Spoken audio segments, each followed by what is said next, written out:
Guys, this is a history podcast. True. Serious. Let's talk presidents. In fact, let's talk all of them in order. Yep. Let's start with Washington, dude. What do you guys know about him? What do you say? I mean, Washington is Never like lied. a transitionary guy because he was so British. He was a British general. He wasn't like he wasn't born in the America. He didn't create America. It wasn't even his idea. Yeah. He was just a tool of. He was the first general president. No, he was born in the U.S. No, I know, but he wasn't like he was a Brit. He He was fought a in the Brit. French and Indian War as a British. Yeah, Yeah. He's a lord. He Wasn't actually kind of sucked in that. in that war. In fact, also kind of Everybody sucked in the wars. Though. everything he did was It retreating. was luck to win anything. Then Yeah. He was good at retreating. That was like his number one it's the thing. important thing to be which good is at. very good in war. They don't Otherwise, teach you that. lose once. He would fight again because he retreated so well. Yeah. There's some famous moment where he was speaking to the Congress and they were trying to get him to king himself. And he was apparently really vain about that he wore glasses, so no one ever saw him with glasses on. And so the moment that's supposed to be this shocking moment was that he took out his glasses and put them on and he said, like, I fear I didn't see you for what you are. That was supposed to be this big moment. But, again, none of these people knew the future. He didn't know that he was giving away the keys to later nuclear war America. True, yeah. He thought we were a dumb fucking like what? One thing interesting about Jefferson is because he's so famous for having had a slave and having had like 50,000 slaves, or whatever, that not that many, and having had children with his slave, and I don't think he ever even gave her freedom. He didn't free the kids. He didn't free a free the couple. I think he kids, freed a didn't couple. free her. Freed two. Yeah. And the rest he kept enslaved until he died. And what was interesting about them Damn, he did the ultimate because I said so. is so they're like, Dad, can I stop being a slave? He's like, no. I said no. They said his lady was the first lady, Dolly Madison, that was like really like they would have parties at the White House. They would like He was like a worker. He kept shit going, and he would write Jefferson and say in France and go, "Can you fucking come home and be president?" And Jefferson would write back and go, "I am just enjoying Paris, and I don't want to do it." that's And then he would frustrating. float in and just take the fucking big job. And yeah, Madison gets 4 years, and people are like, "Dude, you're boring." So Madison takes some of the flack because everybody was calling Jefferson a for not fighting England. So he's like, you know what? Fuck it. Let's do it. What? So America just declares war on England. He nerd raged. He nerd raged on England. England immediately marches down and burns Washington, D.C. Burns it down. They burnt the White House immediately. He spaz cried. But he spaz cries. He's like, nobody's going to call me gay. But then everybody always acts like we lost 1812 just because they burned that shitty White House. Yeah. War of 1812, we fucked Florida up. Monroe got Florida from the Spanish. Nice. So the reason that happened, though, was because of Jackson. Because Jackson was taking his troops to Florida, and Monroe was sending a guy on a horse, or I don't know if they had telegrams yet, but it'd take him 8 days to say, leave Florida alone. We're trying to negotiate a price. But finally, Monroe decided, we don't want Florida anymore. They're asking the Spanish owned it. We can't afford to buy it. I can't justify it. I'm not going to get it through Congress. And Jackson was writing back and saying, I'm just going to take it. I'm just going to take it militarily. I'm going to attack them. And Monroe said, no, you may not. I'm the president. You may not do that. And Jackson just ignored him. Started attacking And he him. did it. What? He took Florida, and then he showed up in D.C. and was like, right? That was good, right? And Monroe's like, yes, thank you very much. Yeah, he's like, but also I bought it. Good job. Yeah, also, I think He we paid for it. We paid for it, and it was a mess. While Jackson was like fucking with them, the Spanish were like to Monroe, they were like, yeah, you can buy it. He just went and killed him.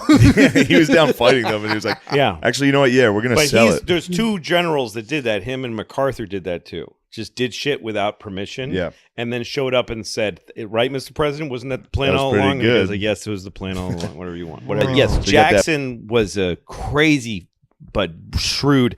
A great thing about Jackson was that his inaugural party in the White House, Yeah. This is wild. they stormed the Capitol. he invited everybody. That's exactly right. They He stormed invited everyone. He said anyone that wants can come. No invitation needed. It's the people's house.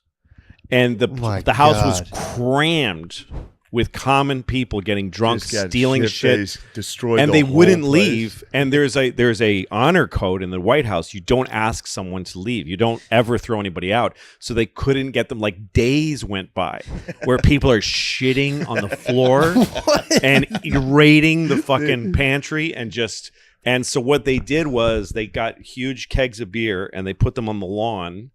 And they Nice. said, "Hey, come out. Let's drink under the stars. Let's have, And they invited them out for beer on the lawn, and they all came outside and they locked the doors.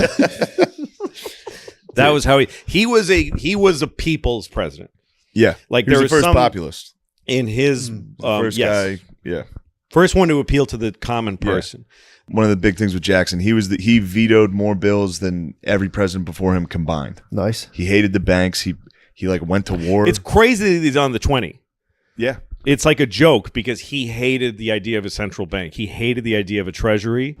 He thought that it should just be folks have their money, use gold, and you trade. And he wanted. So I think the U.S. bank at the time, I think it was called the United States, like the Bank of the United States, was up for to be renewed. Mm-hmm. And he just happened to be the president, and he vetoed it. Yeah, and it was a thing you don't veto. You can't veto it. No, but He did vetoed it. So then the next guy, we'll get to him, is his vice president, Van Buren. He takes over. Mm-hmm. He takes over a completely destroyed economy because he vetoed the bank. That's the way it goes. The cool guys. America is made of cowboys and nerds. So you got cowboys who show off and who show what kind of people we are, and then you have nerds who actually get things done. But the cowboys get the credits. Yeah. And then nerds get fucked every time. He got fucked. His nickname was Van Ruin. Here comes Harrison. He's the next guy. Everybody called him Old Granny because he was too much of a geezer to run. So on his inauguration, he was like, I'm going to prove to everyone how tough I am. Yeah. It was freezing cold and raining. He had like an 8,000 word inauguration. Yeah. He got a pneumonia and died. He died. He was like a few months. He died immediately. Like Shortest term. Died. Damn. shortest term. Didn't have a minute of acting as Trying to president. prove he was tough. Got sick the first day Died immediately. and died a few months later. What? Yep. Polk, dude. Turns out Polk's the man. Really? Yeah. I know nothing about Pope. No. He was one term because he was a dark horse out of nowhere, and he promised everybody in his party, I'll only do one term. That way, some of you guys that are good, that are getting ready, you can take over. Immediately, he starts fucking with the British about Oregon. So they have the Oregon Territory out there, which is just beaver hunting. Everybody's, beaver hunting. We're doing a little bit of that in Nash Vegas. The British and Americans were both hunting on the same territory, and Polk was like, nah, we're done with that. And he set the latitude and longitude was 54 and 40. So he came out with the slogan 54 and 40 or fight. He was saying that to the British. He was like, we're going to fuck you guys up. True. So he came out with that, and the British... People were really into They loved latitudes slogans. and longitudes. They were. back then. So he called that, and the British were afraid to call his bluff. They were just like, fine, take They're it. like, So he takes that territory, which is huge. And then it's not just Oregon, it's Washington, all that. Yeah. He's like, all right, it's time for me to get Texas. Mm-hmm. He starts fucking with the Mexicans. Like, so they would send troops down just to see if the Mexicans would shoot first. Mm-hmm. Finally, they did. So they go to war. 70,000 troops poured in. Oh, no. So we immediately took California, Arizona, New Mexico, Utah, Texas. So one thing that was cool was when Polk was instigating this war with Mexico, immediately, this is pretty sick. So Polk was up there like, they're fucking with us. They shot at our troops. An old one-term senator from Illinois at the time stood up and said, were we on their territory when we shot them? There was one guy that was opposed to the Mexican-American War, a guy by the name of Abraham Lincoln. Really? Abraham Lincoln. And people were like, hey, shut up. Yeah, dude. We're trying to take Texas. Shut the fuck He's up. like, you guys, were we? And like, shh. Yeah, He was like, sorry. See, I think this was wrong. They're like- anyway, that's why Polk's kind of the man. He added 1/3 of the entire United States in a 4-year term. Damn. Pretty good. He was so exhausted when he got done. He went back to Tennessee and just died. Like right away, right? Yeah. He died, yeah. He was like, that was too much. I That should was have done a all lot that. of work. Fillmore Fillmore was just a schlub. Fillmore was a schlub. He signed. This is where it all starts to fuck up. Every single one of these guys up to Lincoln is just fucking up immensely. He wanted to passing sign. the buck and passing the buck. So Taylor was offered to sign the Compromise of 1850, which was some shit about one slave state, one regular, or they get to decide, shit like that. as soon as fucking Taylor died, Fillmore takes over and signs it. Southerners were mad that California would join as a free state. Northerners were mad about the fugitive slave law. So they both compromised and were both pissed. Fugitive slave law was if you find a slave in the North, there's U.S. Marshals that'll catch them and bring them back to the South. You have to help them get them back. And really? there were dudes that were just like grabbing black people. Be like, got him. Where's my bounty?